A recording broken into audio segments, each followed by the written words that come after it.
When I moved into Willow Creek Estates, I thought I had found my little slice of paradise. The neighborhood was quaint, quiet, and surrounded by nature.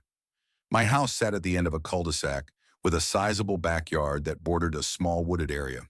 It felt private, serene, and perfect for someone like me who valued peace and quiet. But then I met Karen. Karen was the self-appointed queen of the Homeowner Association. Homeowner Association.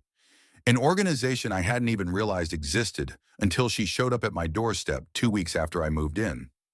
With her overly perfect blonde bob, clipboard, and a smile so fake it could have been carved from plastic, she introduced herself as the president of the association. "Welcome to the neighborhood," she chirped. "I just wanted to drop by and introduce myself. We like to keep things running smoothly here, so I'll be your main point of contact for any questions or concerns. Oh, and here's the Homeowner Association Handbook." She handed me a thick packet of papers with a title in bold letters. Willow Creek Estates Homeowner Association Rules and Regulations. Thanks, I muttered, flipping through the pages. Didn't know I was signing up for an homeowner association when I bought the place. Karen's smile faltered. "Well, it's mandatory for all residents, and it helps us maintain property values and ensure everyone's happy." I doubted the latter part but didn't argue. At the time, it didn't seem worth it. The first few months were uneventful. I kept to myself, worked on landscaping my yard, and occasionally waved at neighbors. That peace ended one sunny afternoon when I noticed a group of workers surveying my backyard. Confused, I walked out to ask what was going on. "We're here on behalf of the Homeowner Association," one of them explained, pointing to a set of stakes they'd driven into the ground. "This area is being marked for a new community walking path." I stared at him dumbfounded. "Excuse me, this is my property. You can't just put a walking path here." Before he could respond, Karen appeared as if summoned by conflict. "Oh, don't be so dramatic," she said, waving her hand dismissively. "It's just a small easement. It'll barely affect your yard, and it's for the greater good of the community." "Greater good?" I repeated, my voice rising. "This is my backyard. You didn't even ask for permission." Karen's smile hardened into something more sinister. "As per the Homeowner Association bylaws, we have the authority to make improvements on communal spaces." "This isn't communal space, it's mine." She shrugged. You should have read the handbook. Any further questions, you can bring them up at the next Homeowner Association meeting." And with that, she marched off, leaving me fuming. Over the next few days, I dove into the Homeowner Association handbook, trying to make sense of Karen's claim. Buried deep within the dense legalese, I found the clause she must have been referring to, something about easements for community development. It was vague, but it didn't explicitly give them the right to encroach on private property without consent. Armed with this information, I showed up at the next Homeowner Association meeting. The room was packed, with Karen sitting smugly at the head of the table. As I laid out my case, citing the handbook and legal property boundaries, Karen's expression shifted from confident to annoyed. "I'm sorry you feel that way, James," she said, her tone dripping with condescension. "But the board has already voted, and the project will proceed as planned." "The board?" I snapped. "You mean you and your friends?" Murmurs rippled through the room. Karen's face flushed, but she quickly regained composure. "If you have further complaints, you're welcome to file a formal grievance." I stormed out, knowing full well that formal grievances would be conveniently ignored. That's when I decided to take matters into my own hands. The next morning, I erected a temporary fence around my property line, complete with no trespassing signs every few feet. If Karen wanted a fight, she was going to get one. It didn't take long for her to notice. By noon, she was back at my door, fuming. "This is unacceptable," she spat. "You can't just block community access?" "Watch me," I replied, slamming the door in her face. The real fireworks started 3 days later. I was mowing my lawn when I saw Karen pacing at the edge of my property, phone in hand. Moments later, 2 police cars pulled up. I cut the mower and walked over as the officers stepped out. "What seems to be the problem?" one of them asked Karen. "This man is blocking a public road," she declared, pointing at me. "He's violating homeowner association rules and creating a hazard for the community." I laughed bitterly. "Public road? This is my land. She's trying to use it for an unauthorized path." The officers exchanged a look. "Do you have any documentation to support that?" one of them asked Karen. She faltered but quickly recovered. "The homeowner association bylaws clearly state—" "They're not legally binding," I interrupted. "And I have my property deed right here." I handed them a folder with all the relevant documents. After reviewing them, the officers turned to Karen. Ma'am, this appears to be private property. Unless you have a court order, there's nothing we can do. Karen's face turned an alarming shade of red. This isn't over, she hissed before storming off. As the police left, I couldn't help but feel a small sense of victory. But I knew Karen well enough by now to realize this was only the beginning. The showdown with Karen and the police was only the beginning.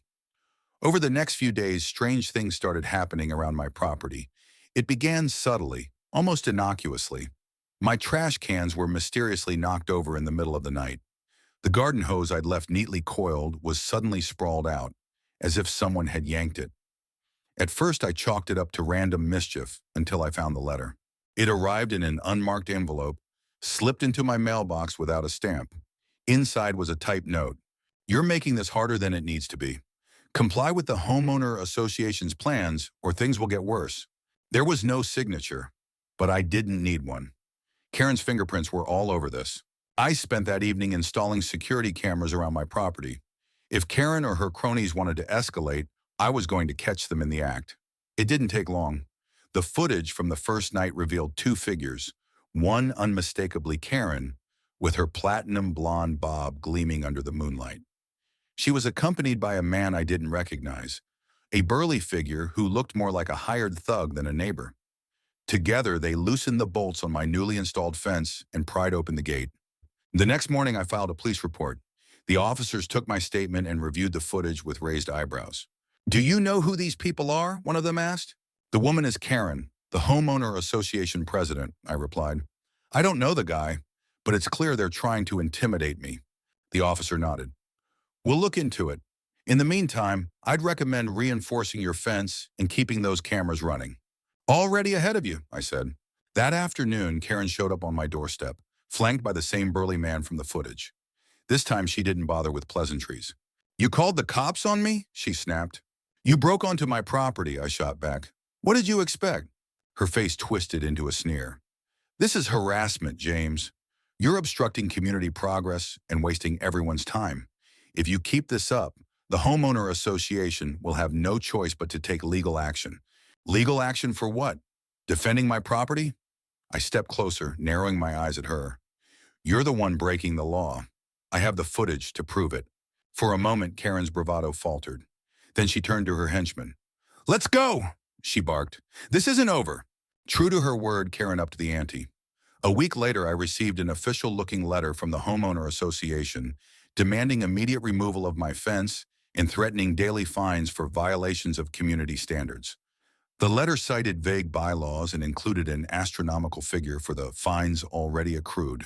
I took the letter straight to my lawyer, a sharp-witted woman named Rebecca, who specialized in property disputes. This is nonsense, she said after reviewing the document. They're trying to intimidate you. These fines aren't enforceable without a court order. And even then, they'd have to prove you violated their rules. Well, what can we do? I asked. For starters, we'll send a formal cease and desist letter. If they continue this harassment, we'll file a countersuit for damages. Rebecca's confidence was reassuring, but I couldn't shake the feeling that Karen wouldn't back down so easily. That evening, as I reviewed the day's security footage, something caught my eye. A drone hovered just outside my living room window, its camera lens gleaming in the fading sunlight. I rushed outside, but it zipped away before I could get a clear look at the operator. Furious, I called Rebecca.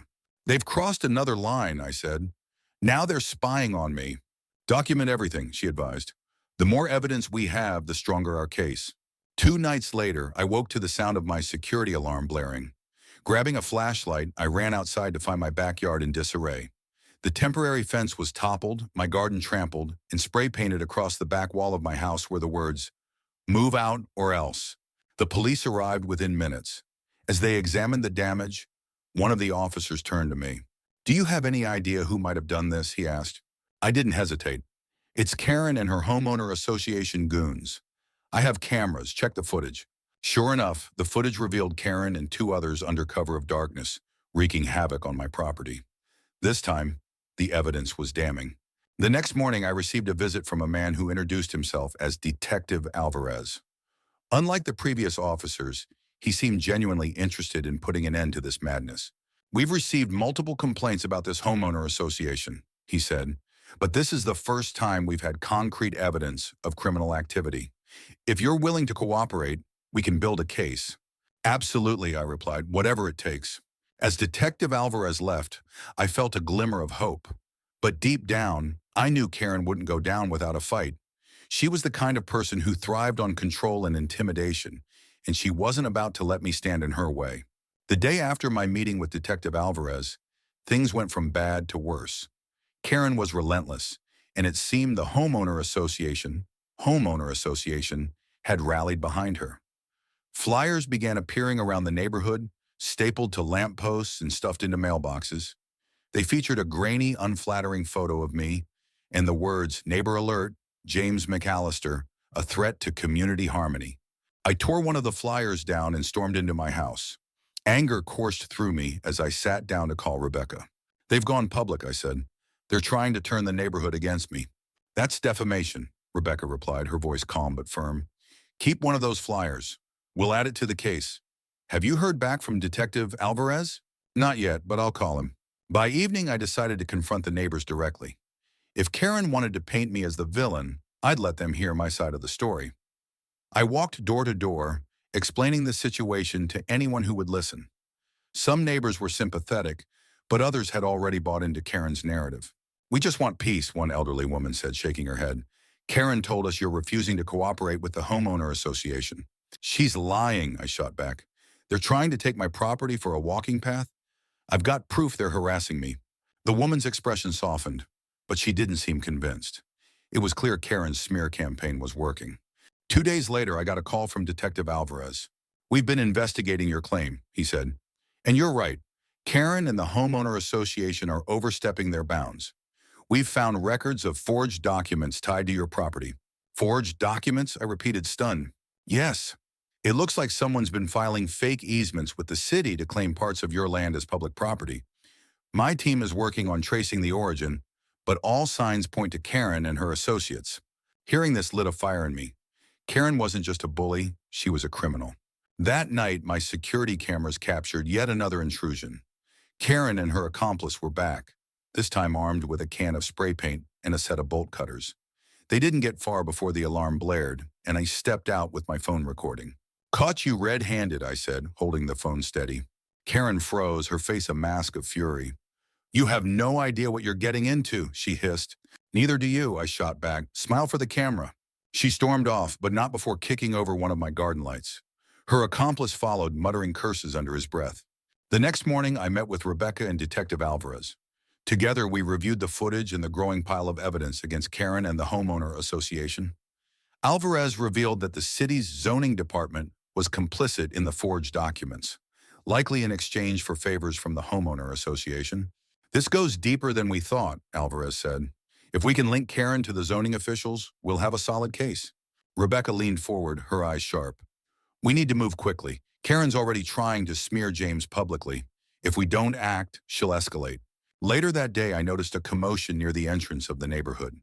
A small group of neighbors had gathered, holding signs that read things like, "Save our community," and "No to disruption." At the center of it all was Karen, rallying her troops. "This is about preserving our way of life," she shouted, her voice dripping with self-righteousness.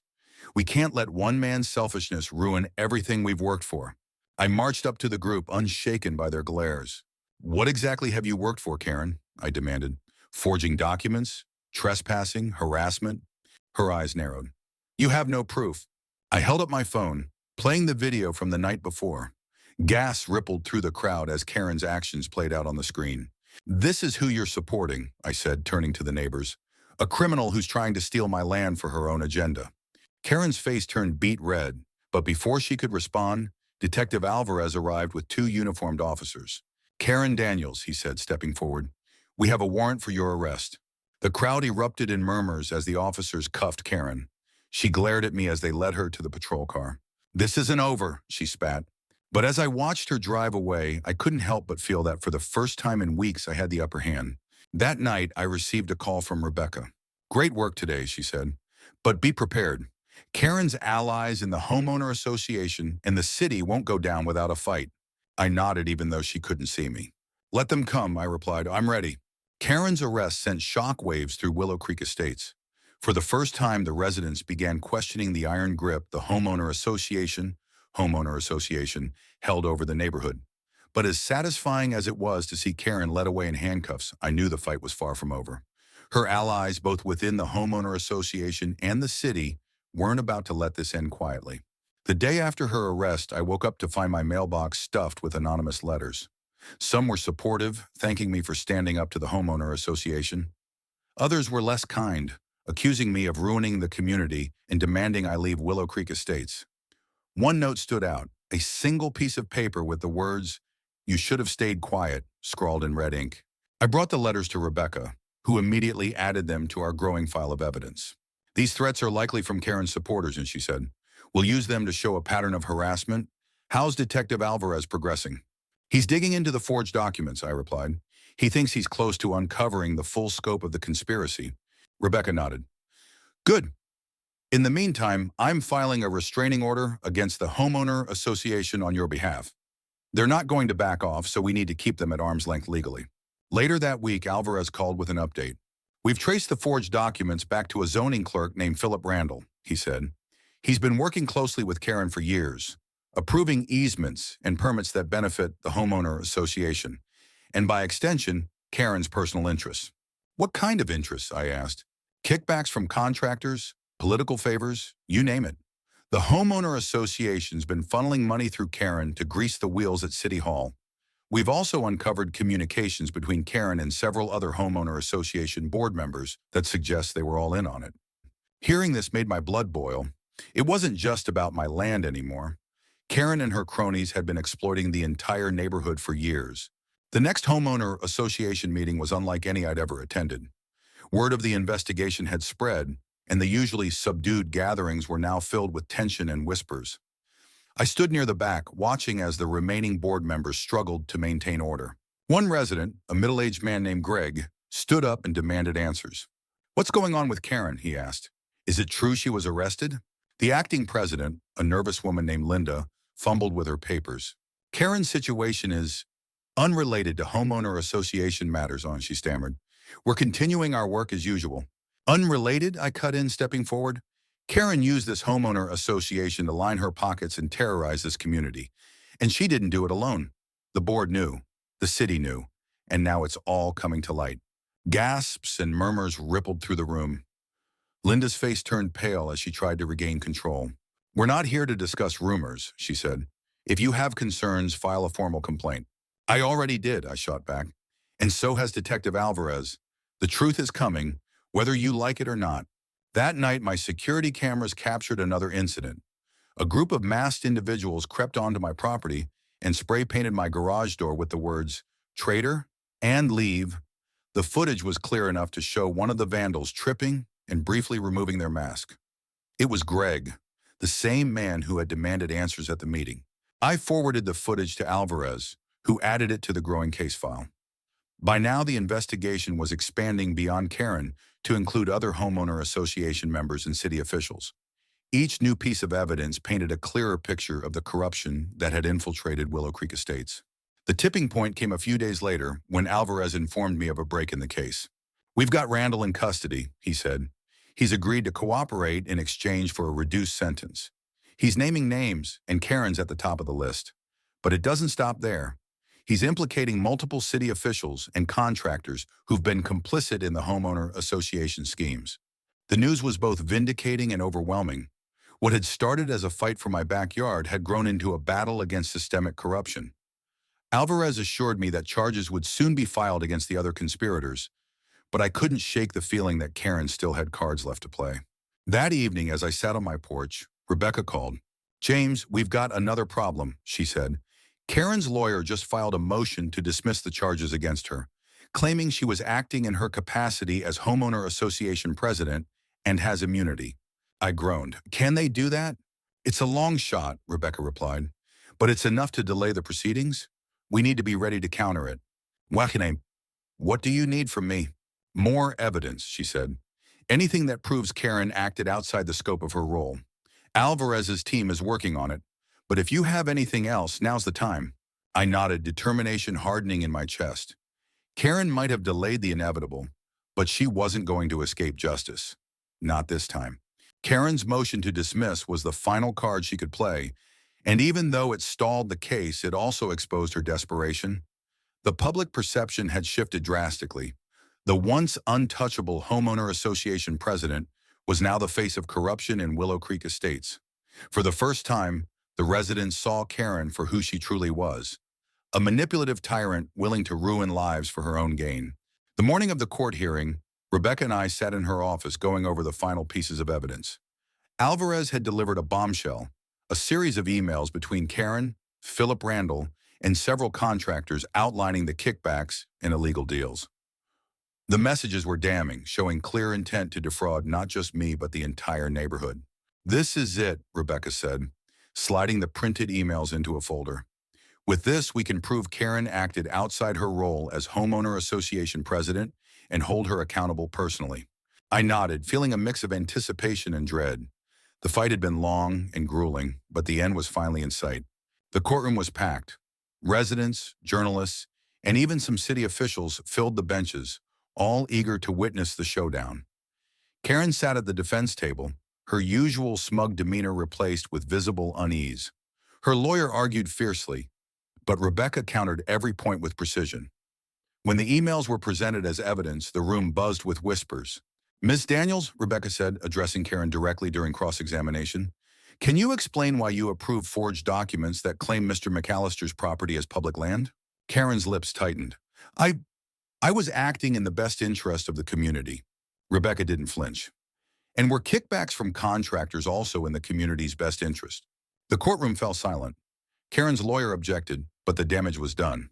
The judge allowed the emails into the official record, sealing Karen's fate. After the hearing, I stepped outside to a swarm of reporters. Cameras flashed and microphones were thrust toward me.